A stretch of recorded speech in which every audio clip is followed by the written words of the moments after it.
Hi, Emmanuel here with Transformed to Succeed T2S. In this video, what I'm gonna do, I'm gonna begin talking about how we can set file permissions on a Linux operating system. So we'll talk about SETUID today in this video. The next two videos will be respectively based on setGID and StickyBit. When you think about SETUID, you're looking at giving the ability to non-owners or non-group members on a Linux system the same privileges that the owners and the group members have. So you're transferring permissions to this to a non-user or a non-owner of a file to run files the same way the owner and the group member. So that's kind of like what we're gonna achieve today, and I'm gonna explain all of that better on the terminal. So what we do, I'm gonna take you to my terminal here. I want to close all of these terminals that I had open before. What I want you to do is to set up the first terminal and the second terminal. And to do that on a CentOS system, here I have a CentOS 9. So you go to Activities, then click on Terminal at the bottom of your screen here. And when you do this, I want you to click on the three bars here. You want to increase the size, kind of like zoom in. You move, center your screen, go to the corner to resize it so that it fits perfectly on your screen. Next, go back to the three bars,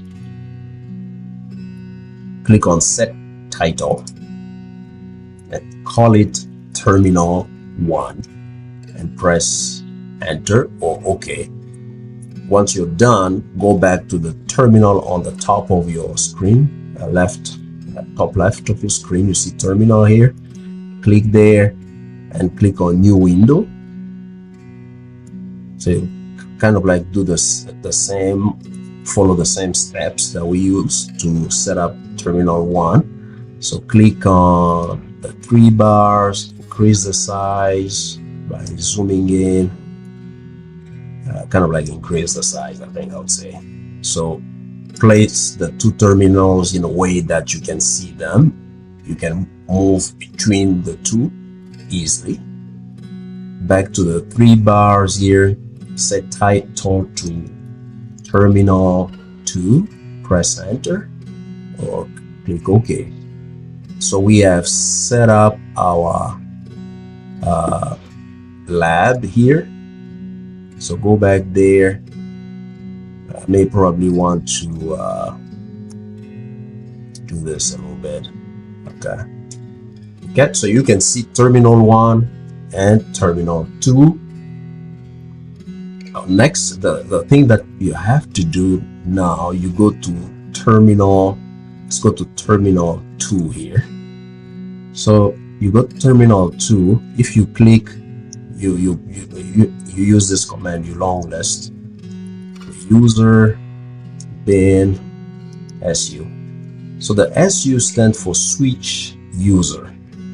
Su stands for switch user.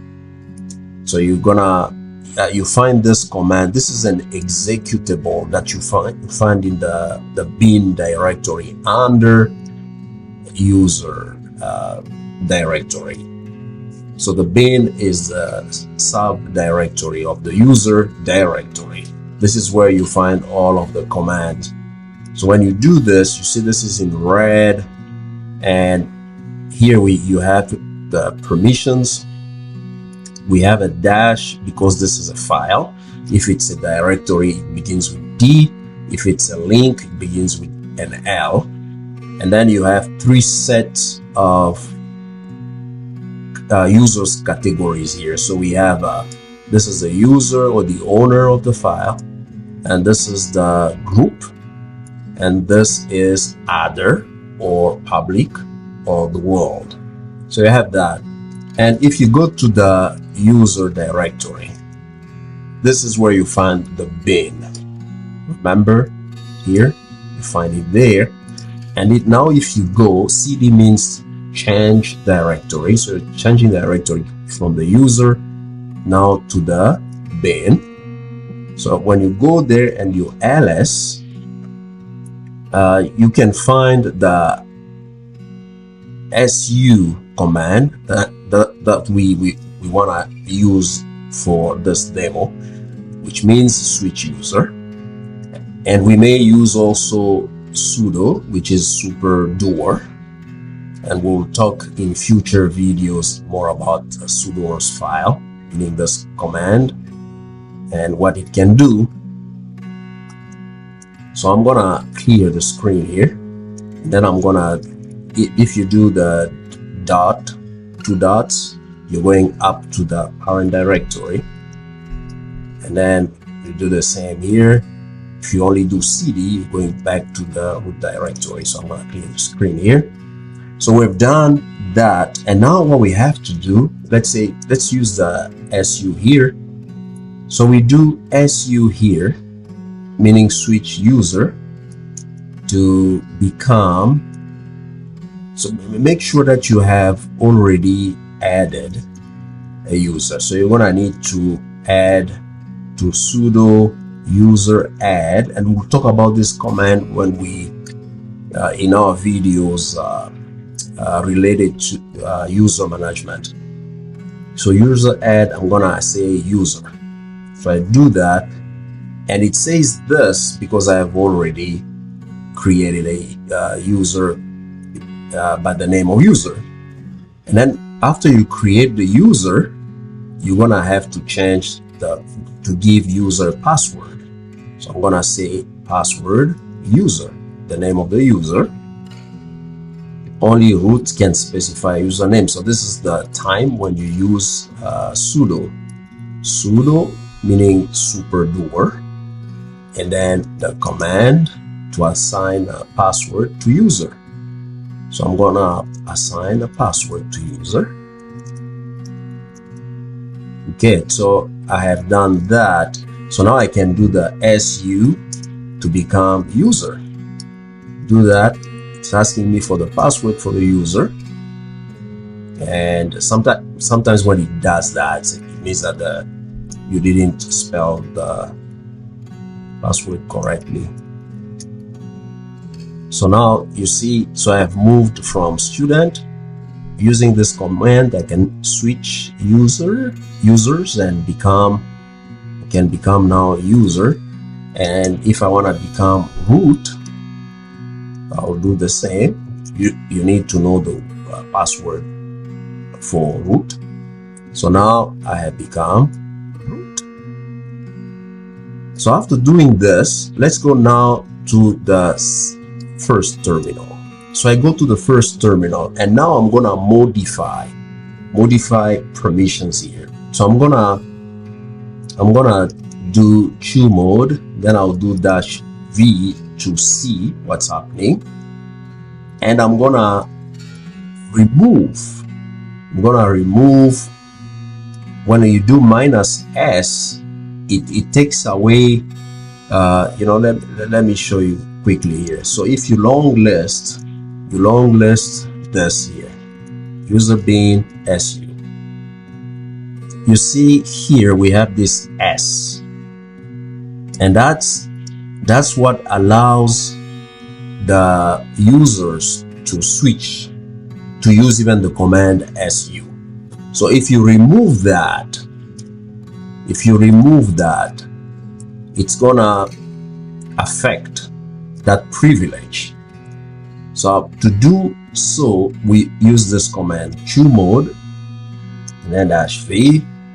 Then when I do user, because you remember this section here, this set of 3 privileges, they belong to the user category known as the owner or the user. So I'm gonna do that -s, and I apply that to this SU executable, and then I press enter. So you see, now we have moved from 4 to 0. So meaning that this S, which also stands for 4, has been removed. And if you go back to this terminal and you try to do what we have done here, above. So let's try to become student first. Become student. Let's exit. So you exit here. Okay, so you exit again. So we are back to where we started off on terminal 2, and we are now student as the name of the user. So I want to do switch user to become user. Look at what's going to happen here.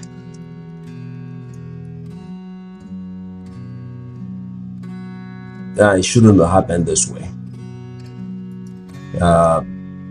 It should not work. Okay, hold on please.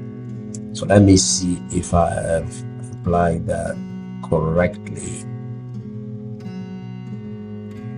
Or still have those. So I need to remove user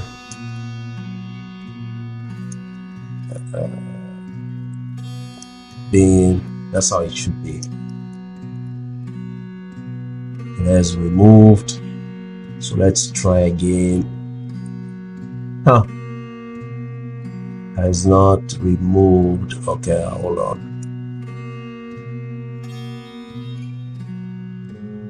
So failed to change. Okay, so I'm gonna need to do sudo here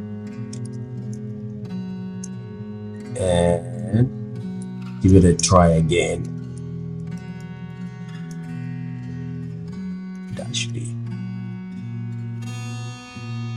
Now it changed. It should change now. So I'm gonna do yes.